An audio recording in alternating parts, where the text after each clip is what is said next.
Hit it, boys.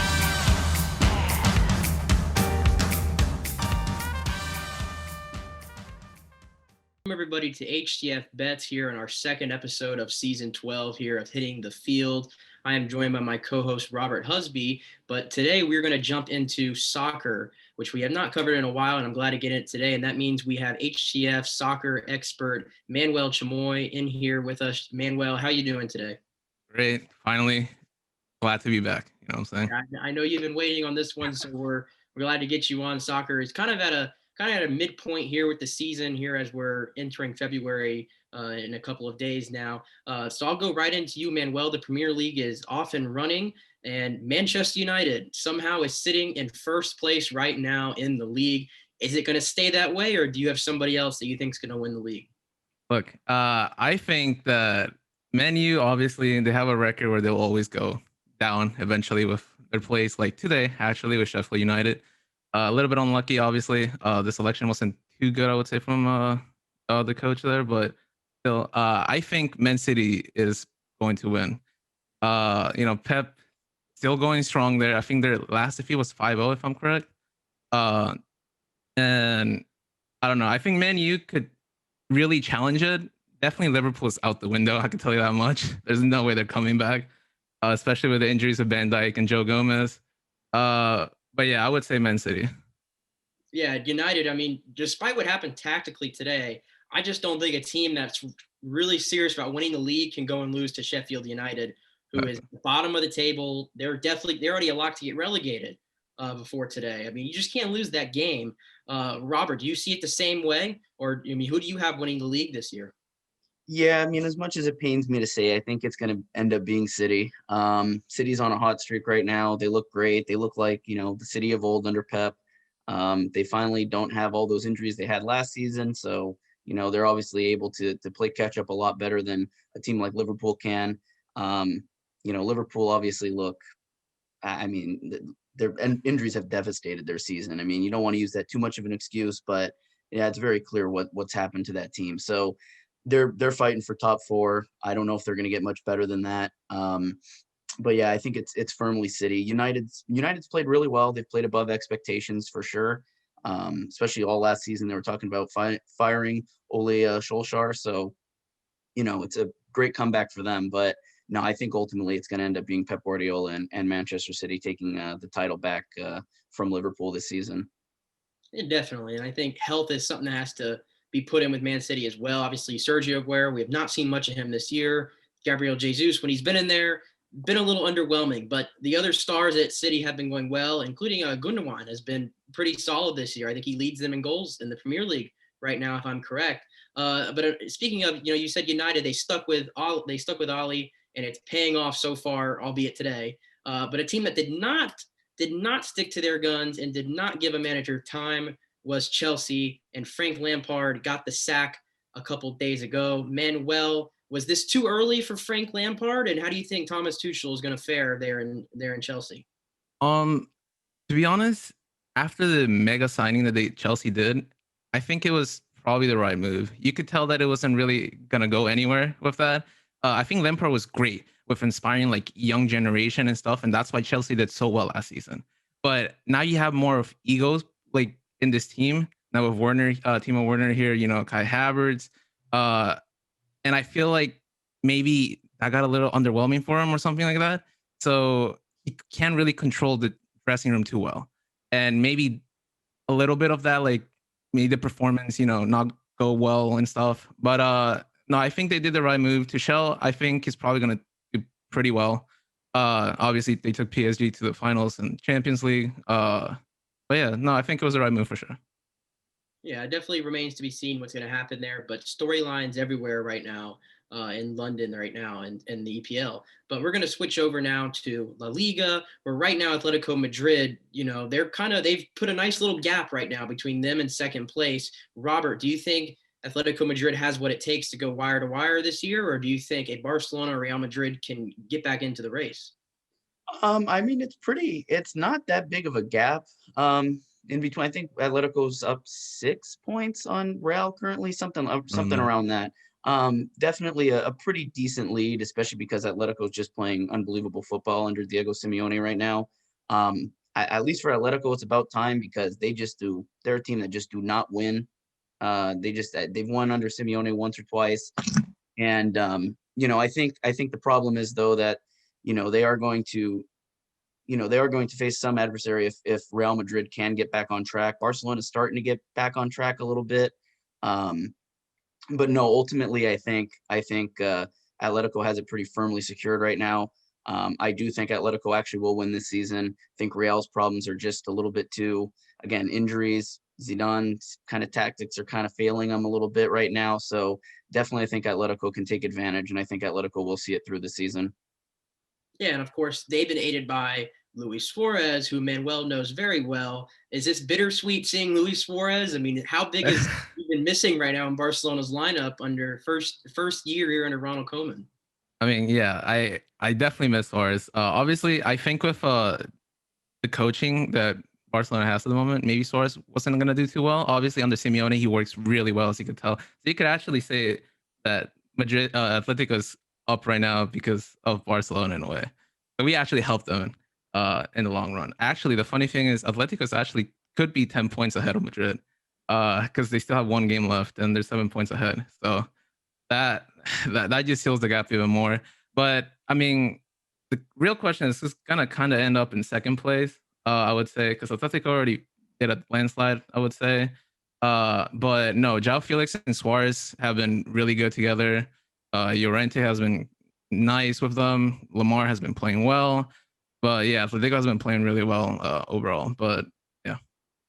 Yeah, and definitely moving over now to Serie A, which is perhaps the one that may be the most uncertain right now. We have a lot of teams in the mix right now. It's so tight. I think AC Milan right now is clinging to a 1 point lead, I believe, right now in the standings. Robert, do you see them holding on, or do you think a team like Inter Milan is going to get them, or could Juventus potentially get on the fire streak here and catch up? Yeah, I mean, it's going to take a fire streak for Juventus to catch up. They're several points behind. I think they're another team that are 5 or 6 points behind right now. They're not even in top four, I don't believe. So, Juventus does have some catching up to do. They've been off all season long.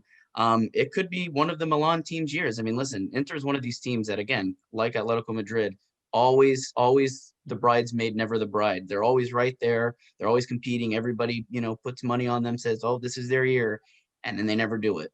If that's the case in the Champions League, it's the case always in Serie A. This could be their year. I don't necessarily think Milan will hold AC Milan. That is, will hold through to the end. I think they're a point or two ahead of Inter. They're playing incredible right now with Ibrahimovic. They got a young team. I think they'll be very good for several years to come. I think they got good managerial position there as well. But no, I think Inter is the better built team. I think Inter can see it through. I think Inter will end up taking the lead at some point, and I think this will be their first Serie A title in a long time. I think this is their season to get it. Yeah, they've been looking really good lately, and like you said, Juventus a lot to overcome to get there. They just have not been on their game this year. Manuel, do you see it the same way, or do you think AC Milan can hold on?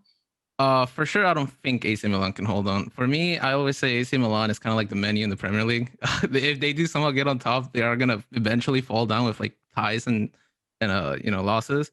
For me personally, I think Juventus are probably gonna still climb and win it. I would say Inter Milan has been pretty good. Hakimi has been wonderful for them. Uh, I remember Hakimi was an insane goal that he did for like 40 yards away or 30 yards away. Lukaku has been doing great for them. But Juventus, as much as it's weird for me to even say, I don't want to doubt Ronaldo. I feel like he will come back pretty strong. I obviously takes them a hot streak for them to actually be on top, but they only need one win to kind of like settle on third place, and they do have like one game that's behind all of them because they all have 19 games and Juventus has 18. So I think if Juventus wakes up, Pirlo does his stuff. Hopefully, it's a little bit of his magic and stuff. I feel like Juventus would probably win it all. Yeah, it's hard to count out Cristiano Ronaldo in any scenario. He always finds a way to come through. We'll see if he can continue to get back on that same streak the rest of the season. But before I let you go, I'm going to go to each of you here. As we mentioned earlier, Frank Lampard got the sack this week. Who do we have our eyes on? Who do we think is next to get the sack? Robert, I'll come to you first. I'm going to say Roy Hodgson of Crystal Palace. Roy Hodgson is just one of these guys, man. He is living off of some history. I mean, he flopped at Liverpool. He's been at Crystal Palace for several years now. He's getting up there in age. Crystal Palace is just one of these teams that always seems like stagnant. They're never any worse or never better than they are. They just kind of sit there. They're not going to get relegated, but they're certainly not going to ever inch towards top six. That's just kind of the team they are. And yeah, it's just been a pretty mediocre spell for them under Roy Hodgson. I think eventually he's going to, whether it's within this next season, which it very well could be, and I think he is one of the favorites to lose the managerial job. I think they will move on from him eventually as well. Again, he's getting up there in age, close to retirement age. I don't know if he'll, if he does get sacked, I don't know if he'll have a job after this. But no, I think they could use a younger coach, a guy that can really come in there and sort of change the identity of that team. Because, Roy Hodgson's he's been around so long, and it's just, you start to get stagnant. You need to do something there to shake things up. Yeah, I agree. Age definitely stagnated tactics. It's a changed game, obviously, and it just seems like he's been falling behind there, and he just hasn't really done anything of note at Crystal Palace. It's just been pretty bland there so far. Manuel, who are you betting on? Who do you think is going to get the sack next? Uh, I would say Steve Bruce from Newcastle. Newcastle have been pretty bad, like disastrous since like December, even a little bit before then. But that was like the last time they actually won something. Uh, they've been like 5 or 6 game losing streak. And I think against Arsenal, they had like 30% possession, which is pretty like really bad for Newcastle. I would say. They have great players like Saint Maximum, but they don't know the coaches don't know how to utilize the team pretty well. I would say. To be honest, I would have said Coleman from Barcelona if we would have had any precedent, but since we didn't and it's delayed till March, Steve Bruce for sure. Yeah, I'm going to make it 3 for 3 in the Premier League here of sackings, which to me should be no surprise. And I'm going to go with Nuno Santo at Wolves. Right now, sitting 14th, 15th in the table, I believe, in the Premier League. It's a far cry from just missing out on the Champions League last year, kind of trending in the wrong direction. He's been there for 4 years now at the club. He has done an outstanding job, but in soccer, they just don't give much time. And when you start showing the first sign of regression, things happen. And so I think Nuno Santo, if he doesn't pick it up, I can't imagine him sitting 14th, 15th in the table and not being safe the rest of the year. But with that, we'll close our segment here. Manuel, thank you for coming on. Always great to hear your voice again and talk soccer. Robert, good job as always. Stick with us because when we return, we're going to switch over to the NHL, which is about 2 to 3 weeks in going on. A lot to talk about there. Stick with us. Welcome back, ladies and gentlemen, to HTF Bets. We're here to talk some hockey for the first time this season, as we are a couple weeks into the season now. We have our new look divisions. We've got the Central, the West, the East, and the North, which is all Canadian teams. It's been exciting so far. Gentlemen, thanks for joining me along this ride as we talk NHL. Okelo, you're joining us for the first time tonight. So let me get to you first. We're going to look at favorites here for each division. Each division has a favorite that's going to, come out and win the division. So we'll start in the West. Okelo, who is your favorite to win the West this season? I got to look at all around of it, but I really think it's the Colorado Avalanche. I think last year you look at the team that was most hot. I think Nathan McKinnon was on an MVP level. They were literally just great goaltending play away from going to the Western Conference Finals, let alone the Stanley Cup Finals. I mean, you have Nathan McKinnon, Gabriel Landeskog, you have Cale Marker, who I think is a high candidate for the Norris Trophy. They add Devin Taves. I mean, you have Nazem Kadri, Mikko Rantanen, Andre Burakovsky. I'm just listing these key contributors to Colorado last year who was a part of their great success. If anybody is going to come out of this Western division, I think it's going to be these Colorado Avalanche. They're third place in the West right now, but give it some time. I think Philip Grubauer is going to get back into his game, show off a little bit of what he was last year as a potential Vezina Trophy candidate. And I like what I'm seeing from Nathan McKinnon so far. It's taken a while to get him scoring, but once the line with him, Landeskog, and Rantanen get going, it's really hard to stop, as you know, Robert. So Colorado is my favorite. They're a little slumped right now, but they'll get there by the end of the season. I guarantee it. It's good guesses there. Nick, who's your favorite to win the West this season? I think Colorado definitely, preseason pick would have been Colorado. They've been a little slow out of the gate right now. The team that's really come out of the gate firing on all cylinders has been Vegas. Right now they're first in the division, 5-1-1 on the season. And, they were the big spenders of the offseason and bringing in Alex Pietrangelo for that big deal, $8 million a year, one of the highest paid defensemen in the NHL. Him and Shea Theodore have formed a true shutdown pairing there on defense. They've been awesome. And even Marc-Andre Fleury at 36 years old, he's not ready to give up that goaltender position to Robin Lehner yet. He's played in half the games this year, and you've seen what he's done. His goals against is 1.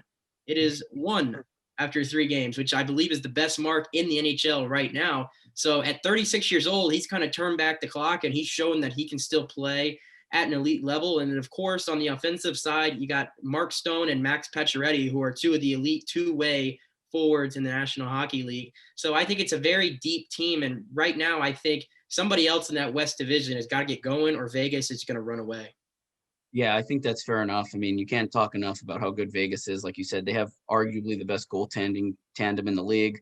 You're getting top scoring from Max Pacioretty and Mark Stone. Mark Stone also, of any of the wingers in the NHL, he's the guy that's most likely going to win the Selke, just as far as a defensive forward goes. Guy's incredible two-way forward. The defense is playing great. Pietrangelo was a great add for them. They look great, but I'm going to have to agree with Okelo here. I think I have to pick Colorado. They would have been my pick heading into the season. Slow out of the gates, but Colorado's just deep. I mean, you saw Okelo list off all the players they got. Goaltending's the one thing I think that can hold them back, just because Philip Grubauer's had injury problems before. He's inconsistent at times too, but he is good. They're going to be carried by that forward core. They added Brandon Saad in the offseason. Like Okelo said, they added Devon Taves. They have a really good lineup. And if they can get Makar to put up similar season to last year when he won the Calder, I think they're going to be just fine, and they'll be gunning for first in that division. So we'll stick in the West for a second and just briefly go over, if you had a sleeper pick, Nick, that you would watch in this division, somebody who's not maybe favorited, but you think can really push hard for a top 2 spot or a playoff spot. Who do you think is doing that in the West? I'll go with Minnesota for now. And that's not really saying much, because I think the West is pretty weak as a division after the top 3, the big 3 of Vegas, St. Louis, and Colorado. I think that's the big 3, and after there's a big drop. But Minnesota's hanging in there so far. It's still early, but I like what they're seeing.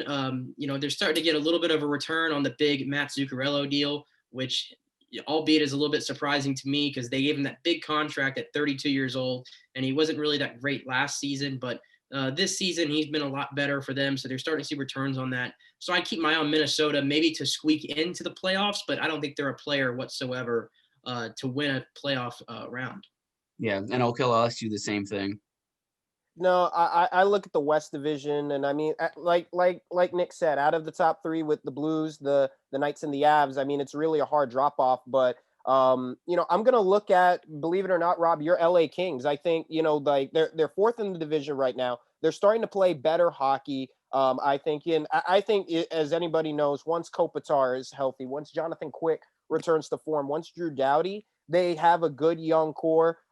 They got Alex Turrat, they have Adrian Kempe, and Jeff Carter. He still can put up that 70s lines numbers when he's good. So, and Andreas Athanasiou, I think, is a good addition for them. He's paying off dividends right now. So I look at maybe the Kings to maybe hopefully keep this momentum up that they have. I think it's a little better than what they had previously in the old Pacific Division temporarily. Then you have to deal with Edmonton, Vancouver, and things like that. So I think the Kings can stand out a little bit in this West Division. And like I said, if they maybe just find the fountain of youth to their 2 cup days that Robert enjoyed so much, and I know I enjoyed as well either, I think they're going to be pretty tough to beat. Yeah, I'd like to hear that. I mean, obviously, rebuilding team. All 3 California teams are rebuilding, but let's move into what's probably more of a competitive division. We'll move into the Central. Who do we think, Nick, is going to win the Central? I had Tampa. I can leave it there at Tampa. Yeah, I don't think you have to add anything. I shouldn't have to add anything, but if I want to stroke my ego here of Tampa Bay sports right now, I mean, I can go on and on. But it's the same story. Nikita Kucherov is out. It's nothing new for the Lightning. They play every year without Stamkos, it feels like. So Stamkos is in there, and Stamkos is playing great right now. I mean, I would argue the Lightning have only played 4 games this year, so we haven't had a chance to really get in the groove, but he's been awesome. And I think you're going to see him there if we can get our games back under our belt here, I think he's going to be near the top of the league in scoring. Braden Point's been awesome as always. Victor Hedman, we know what he can do. Vasilevsky's a rock and goal. I mean, that's the core right there. And you listen to the names I just named off. It's not a surprise that they're 3-1 out the gate with the only loss coming to Columbus there in that back-to-back. So Tampa's going to be there. We know you can almost book them for a conference title series, rather, that is, at the end of the season. And this is a weak division as well. And I think Tampa's going to take it pretty easily. Yeah, I mean, they're the clear-cut favorite. I mean, I often forget sometimes that Kucherov's out for the season, and it looks like it doesn't even matter, which is crazy to think. But yeah, no, definitely Tampa is probably the favorite in this division. Okelo, we're going to do some rapid fire here just because we're pressed for time a little bit this segment. What if you have one team here in the East? Who's winning the East? Washington and Boston obviously are top two right now. You see one of them making it out of the East, or who's winning that division, you think? As I like the Pittsburgh Penguins, you guys both know I still have a lot of question marks. Obviously, Jim Rutherford just recently resigned as GM. And look, I just feel like there's still question marks, Kasperi Kapanen getting going in the lineup. But I'll go with the division rival that I think is going to get hot at some point in the season to win this thing. And it's going to be the Philadelphia Flyers. I mean, Nolan Patrick, Claude Giroux, Shane Gostisbehere, Oscar Lindblom, God bless his soul. He's starting to come back in the fray. And Kevin Hayes, who I think this year has slowly been waking up in terms of a top 10 centerman in this league. And of course, like I mentioned, Carter Hart, if not one of the best goalies in the National Hockey League. Alain Vigneault has the squad. I think offensively and defensively, both ways of the ice, really, really good. If they find consistency and continue the way that they are playing, I believe that they can win out in this East Division and hopefully get to a Stanley Cup and win one for Claude Giroux. Fair enough. I don't. Real quick. I was going to say the Kevin Hayes thing. Okelo just called Kevin Hayes a top 10 center. You can't deny the numbers, Nick. Like, so far this season, he's been off to a really hot start. You can't deny his impact on the Flyers in terms of helping them in their first and second line when Vigneault alternates. He deserves It's one of the worst contracts in the NHL he's on. One of the worst. It would have been closer saying Sean Couturier. I know. You just glossed over the best defensive forward in the league, but you're going to hype up Kevin Hayes. It's so on par with your I'm gonna hype up. But listen.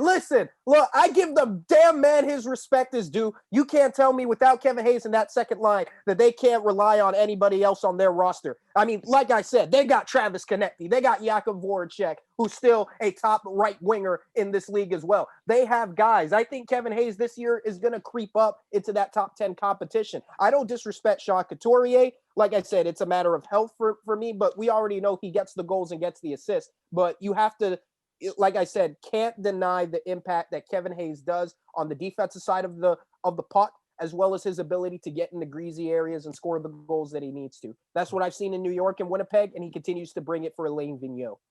Robert, we got to move on. Yeah, we got to move on from that. We'll see if you're proven right, Okelo. Kevin Hayes is good, but I don't know if he's that good. But we'll have to look at the North Division. That's the last one. Toronto's in first currently. I think Toronto has to be the favorite to move in. Finally winning something. No, baby. Finally winning something. Congratulations, Toronto. You're halfway there to a parade. I know they love holding things prematurely like that. So, but listen, Toronto's playing really well right now. Matthews is playing really well. They lose Joe Thornton for about a month, but Joe Thornton's also pushing to 40. So, it's not a huge loss, but no, they look good right now. Don't sleep on Montreal, though. Montreal is looking like they're playing some fantastic hockey. Carey Price looks like the Carey Price of old. Jake Allen looks great as backup. They got the center depth, Nick Suzuki. I don't want to say it too prematurely, but young Patrice Bergeron. This kid's one to watch. I'm sorry. Nick Suzuki as the young Patrice Bergeron. That's an insightful take. Young Patrice Bergeron. If you want to talk about a young Patrice Bergeron, how about Elias Patterson and the Vancouver Canucks? I think that the Canucks, Robert, they're off to a slow start. Braden Holtby's finding his game. Nate Schmidt as well coming into it. I think if you give the Canucks some time, last year, they were literally a play or two away from going to the Western Conference Finals. I think that this slow start for the Canucks is just temporary. They got the players. They got Jake Varattinen. They got Quinn Hughes, if not one of a top 10 defensemen, Adam Gaudette. And then, like I said, Thatcher Demko is a good number 2. And then Brandon Sutter. I think a good number 3 center. So, like I'm saying, you say don't sleep on Montreal. I say don't sleep on Vancouver and what they could make in the impact of this North Division. Now, see, I don't disagree with that because Vancouver, I think, is off to a slow start, but Vancouver, absolutely young, hungry team. They will move up. I don't think they're this bad. But we'll move on from the divisions. Obviously, we have our division on the divisions clearly. So, but I'm going to do another rapid fire here, and we're going to talk some of the trophies. Nick, if you have to pick one guy to win the Hart this year, which is the league's MVP, last year's winner, Leon Draisaitl, put up like 110 points last season. Who are you picking for the Hart this year? Barring any injury, this award should go to Connor McDavid every year to the end of time that he's playing in his prime. He's been no different this year. He's been awesome. Okelo, stop putting your thumb down. He's the best player in the league. And so I'm going to go with Connor McDavid. Overrated. I'm not getting into this discussion. We should shut the segment down right now if Okelo is going to say something like that. We should. Really I was saying for my winner for the Hart Trophy, it has to be Austin Matthews. I mean, last year he put up phenomenal numbers, was an elite goal scorer. Nick, don't roll your eyes with that. You know damn well that Austin Matthews is one of the best two-way scorers. We talked about this prior to the show about how good one two-way that he is. This is Austin Matthews' year to claim it. I love my mustache man from Toronto to get it done this year. And like I said, he has a great core around him. He has Mitch Marner, William Nylander, John Tavares. I love what I'm seeing from him. So Austin Matthews, in my opinion, has got to win this thing. Yeah, well, I would say Nathan MacKinnon. I don't think the drop-off is that far between McDavid and MacKinnon. That's another story for another day. But McKinnon's right up there. I think he'll end up winning it this season. Okay, I'll go to you first real quick. Who's going to win the Norris this year? Best defenseman in the league. Last year, it was Roman Josi last year. So who is it this year? It was Roman Josi. I think it's a guy who doesn't get a lot of credit as what he does as a defenseman. He started showing that last year. It's going to be John Carlson of the Washington Capitals. I think he takes this leap this year as one of the premier defensemen in the NHL. He's a top 10 defenseman, should be a top 5 defenseman at the end of this year. I like John Carlson to win the Norris. All right, fair enough. And Nick, I'll end with you. Who's going to win the Vezina this year? Best goalie last year, it was Connor Hellebuck. I'm going with Semyon Varlamov. He's been hot out of the gate. He was really good with the Islanders, kind of carried them to the conference championship last year. He's been no different. If they're going to get back there this year, it's going to be on the back of Varlamov. So I'm going to go with Varlamov. Fair enough. Great discussion, gentlemen. Great arguments. Love it. Love that feistiness. Love that feistiness, just like hockey. We're happy hockey's back. We'll be talking more this season. Ladies and gentlemen, welcome back to the final segment of HTF Bets in what surprisingly is starting to become my favorite segment in this show. We're talking fantasy basketball. Your boy is 3-0, about to go 4-0 against Austin, who was our guest last week. But we don't need to discuss all the wonderful things that are going on in Club Pena. What we're gonna do today is with Nick and Robert, we're going to talk each about our fantasy basketball teams. I shouldn't be wearing these glasses because Conor McGregor got beat the snot out of by Dustin Poirier. So Nick, I'd like to congratulate you with your correct prediction. Yeah, I wish more you bad takes out of you. All right, listen, man. I'd like to congratulate you on being wrong about him submitting somebody. You get one victory in the parlay. You think you're the man, but like I said, I already kicked your butt in fantasy. So, this is my segment. Sit down, be humble, and let's discuss this. So my team's doing absolutely fantastic. Like I mentioned, don't want to get a big ahead. Austin's a really good opponent. This is a battle of the last of the unbeat, so I got to make sure I win. So let's start off with you, Robert. You're doing in the up and down type thing. How's your team looking this week? They're looking pretty good. I'm playing Jarrett. I think they look pretty good. They're scoring the points tonight. I got everybody playing, so I'm happy about that. It's come time finally to where I'm not rotating people out because I'm trying to look for people to put in. I'm rotating out because I have too many people to put in. So I'm happy. I finally have pretty close to a full bench. So I'm satisfied with my team. Hopefully we pull through this week and go 2-2. Much better start than 0-2. So I'm satisfied. No, absolutely. I'm glad that things are going on the up and up for you. Obviously, you're getting everybody back healthy. Hopefully, if things go well for you, you could, bump up within the standings. Nick, you have the lead right now against our resident Johnny Jackson. John Morant's still out. Well, obviously due to COVID. Hopefully he'll get back in the swing of things. You have the lead right now. What do you got to do to keep it up this week?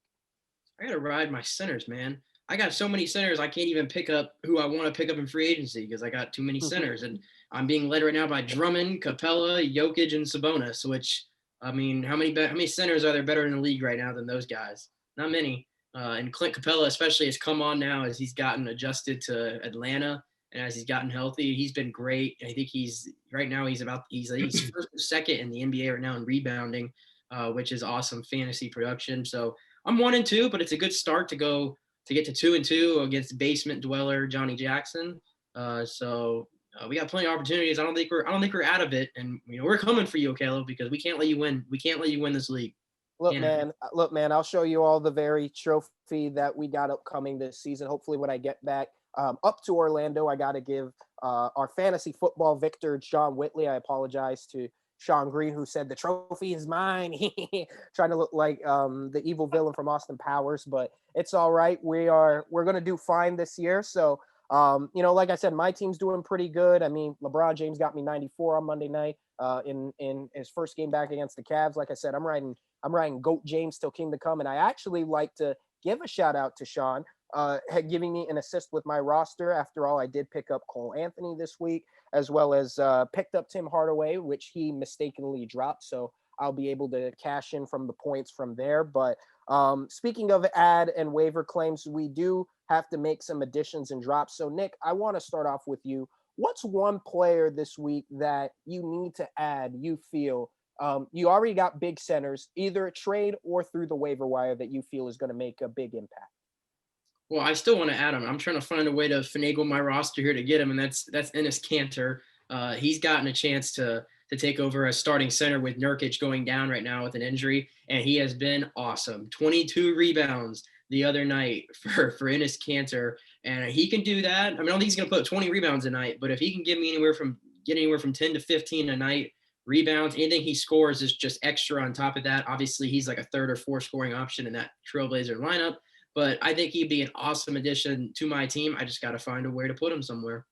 You just love your centers, man. But like I said, I love Enes Kanter. I think it's been good for him to go back to Portland this year. He's been a crucial part for Damian Lillard, especially now with CJ McCollum out. Like I said, he's now bumped up, at least as you mentioned, to like a third scoring option. You obviously have Carmelo Anthony, Rodney Hood getting some garbage minutes off the bench. So I like definitely Enes Kanter, but like I said, Nick, you may need to find somebody else as a center. I'll recommend you a guy in just a moment.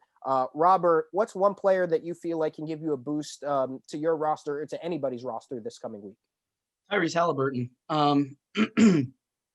In our league, I picked him up with a draft pick. I was very sold on him throughout the draft. This kid's really, really good. Should have been picked a lot higher than he was. Luckily fell all the way to the Kings for them. He's averaging about 28 minutes a night. He's putting up about 31 points a night, which for as far as fantasy purposes.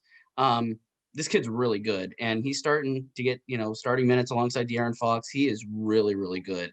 And he's not necessarily popping off every night. He'll have a 20, 26 game. He'll have a 30 something here every so often. But he's always putting up double digits. He hasn't been really in the negative, hasn't really been in the single digits. So he is absolutely a good pickup. If not on your bench, he's going to be rotating in when the Kings play. Absolutely a guy you put in your lineup. Absolutely a guy that's going to help you out. I'm loving what I'm seeing for this rookie. I mean, really, really making an early case for Rookie of the Year. Well, hopefully he'll get back some games. I know the game against the Grizzlies had to be postponed due to their COVID issue. But, like I said, Tyrese Halliburton, he's looking like a different breed. You could possibly put him in the conversation for Rookie of the Year, if not for Lonzo Ball, as well as maybe hopefully Cole Anthony, as he's starting to get some minutes and starting to play some good scoring. For me, I would go with an obvious. I think Evan Fournier, now that he's back with injury, but I'm going to go with a little guy off the radar that doesn't get a lot of respect, and he's starting to get some playing time, minutes, and some points for you. For the Utah Jazz, I got Joe Ingles. Look, I'll admit, I had him in one of my other leagues of record this year, and I cut him. I was like, Joe Ingles, why did I have to unfortunately auto draft him? But you know what? The past couple of games, 35, 31, 26. Against the Knicks, he had 20 points. He's putting up some good, decent value production, which I think is important. Sometimes, not all the time, you need the gaudy numbers and big stats. Quality 20 to 30 points a night is something that Joel Ingles can give you. Hopefully, I feel like he's going to give something big, obviously, with Donovan Mitchell right now dealing with his concussion protocol. So, Utah's going to need to upgrade their scoring. I think other than Rudy Gobert, he's a second, third option for them outside of Jordan Clarkson if he steps out of his sixth man of the year role into the starting shooting guard position. So if I'm looking for somebody to just give me some production on a decent night out basis, I think I might have to go with Joel Ingles out of the Utah Jazz. So we talked about our best players to pick up and start. How about guys we're going to drop? Robert, who we cutting ties with this week? Well, I alluded to this guy last week. He wasn't my pick last week. He's my pick this week, and he's a guy I dropped, Blake Griffin. Blake Griffin's averaging 30 minutes a night, but he's only averaging about 24 points a night. He's ranked between 25 and 26 at his position for fantasy this year. Again, this guy has just been such a disappointment, and it is not the Blake Griffin of old. I know he's over 30 now. I know, he's having injury problems right now. He's kind of day to day, kind of up in the air with that situation. But there's no excuse. I mean, this is not a net positive fantasy player right now. This is a guy that's playing a lot of minutes. He's getting starting minutes on a fairly weak Detroit Pistons team. And he's just not putting up the points and certainly not the points in fantasy. And so if this is a guy who in the past has been on your fantasy team, which I'm sure, a few years ago he was, right now at this moment, he is not a guy that you want on your fantasy team. Way too inconsistent, has a lot more bust than he has boom. And he's got to be a guy that you drop, and you can pick somebody else up in his place, because there's far better fantasy players that are averaging even less minutes than Blake Griffin is and putting up good fantasy points. No, absolutely. I'm sick of people trying to hang on to Blake Griffin like he's the last piece of an infinity stone for your team. I think that he's washed. It ain't Lob City anymore. And like I said, he's not on a very good Detroit Pistons team that's just going to be bidding for the lottery this year. If we're just being honest, like, I don't like Blake Griffin anymore. I hate to be blunt about this, but I think he should automatically retire. He doesn't have the same fight in him. And like I said, he's a guy that I think people need to stop clinging to the past of his old dunk contest highlights. It's time to drop him. Nick, who's one player that you're done with for this week and you need to just get him, wash your hands dry? Well, last week I said it was Lonzo Ball, averaging career lows all across the board right now. I'm going to stick with his backcourt partner, and that's Eric Bledsoe, who is also averaging career lows across the board on a Pelicans team that has no identity whatsoever, and it's just a bunch of guys who are good players that have just been put together with no chemistry. You shouldn't have fired Alvin Gentry. I mean, I thought Alvin Gentry was the right guy for the job. Apparently not. But yeah, Bledsoe has not been a welcome addition there to the Pelicans. He has not meshed well with Lonzo Ball. He hasn't been facilitating enough to Brandon Ingram or Zion Williamson. So he's just really not doing much. He's getting around 20 points a night in fantasy, which is just not going to cut it at the point guard position. So Eric Bledsoe is a guy that I would have no hesitation at this point in dropping. Another guy that's getting into his 30s, who is definitely on the decline in his career.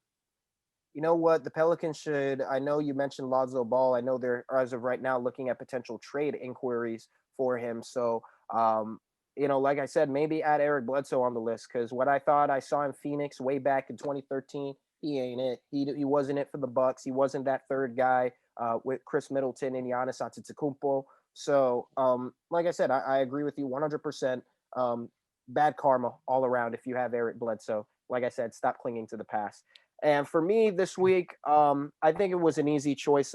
Initially, a guy that I thought was going to get some value point protection, obviously with some injuries in between, in and out of the lineup with Domantas Sabonis and Miles Turner, but they're looking pretty, at least steadily healthy. But for this week, I got to go Doug McDermott. I mean, Jeremy Lamb starting to enter back into the frame. And, I think it was either Sean or Robert. I think, Robert, you probably added Jeremy Lamb onto your roster this week. So it wasn't you.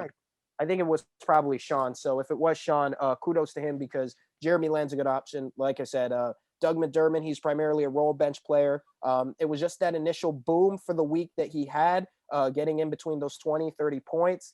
Like I said, he's not a really consistent overall guy. The last game he had against the Raptors, he only had 2 points, which is not good at all for your roster. So I know Doug McDermott was added a lot. I think over 9.3% high last week on ESPN.com. Obviously, I think he's going to be a guy that's going to be highly dropped. So I hate to do it to old Dougie, but we got to sever our ties and connection. I got to get stronger, better, faster, and maintain my undefeated streak. So, guys, I mean, we talked about everything this week. I'm going to end off the segment with one last deal, which is going to be actually a bet of the week, but a bet on one player to outshine, either disappoint, or potentially break out. So, Nick, I want to start with you.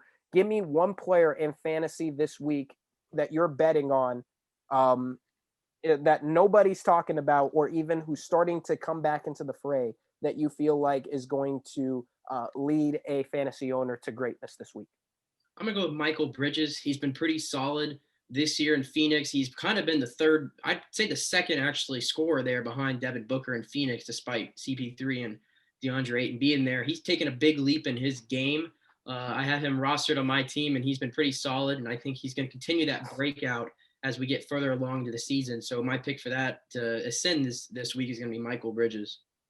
Michael Bridges, a very solid pick. Robert, anybody on the ascension or descension that you're feeling is going to be a boom or bust for your bet player of the week? Honestly, Montrezl Harrell doesn't get nearly enough coverage that he does. I know he was 6th man of the year last year, but still, it feels like he doesn't get enough credit as a fantasy player. For me, he's averaging around, his last 5 or 6 games, he's averaging around 30 points a night. I mean, he's putting up 26, 27, 29, a couple 16s in there.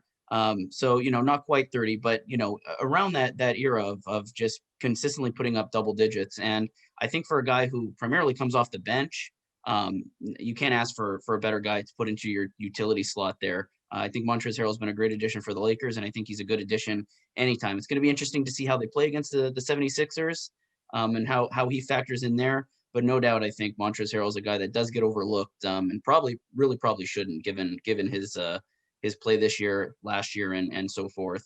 Look, the reigning 6th man of the year, Monstar, is doing it big on the other side of Showtime. I like it, Robert. I like it.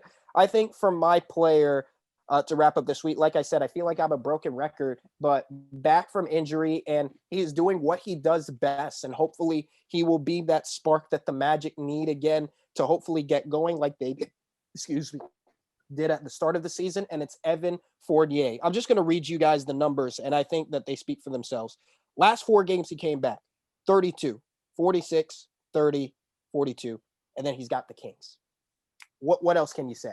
I mean, like I said, I'm disappointed that I didn't look him over in the waiver wire. Honestly, I was correct as I predicted. Sean, our resident Orlando Magic, picked up one of his favorite players and paying off dividends on a really talented squad for him.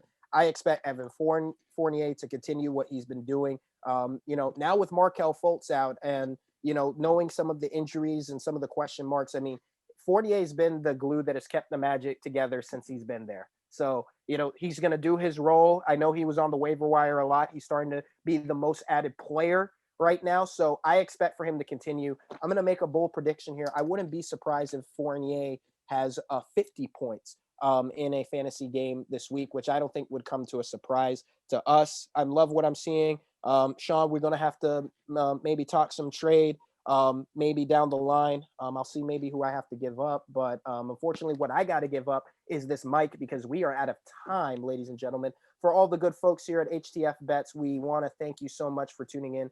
Be back next week, same time, same bets place. Put your money where your mouth is and have a wonderful weekend. Hit it. That's what I'm talking about. Wait. Okay, now, from the beginning. Hit it, boys.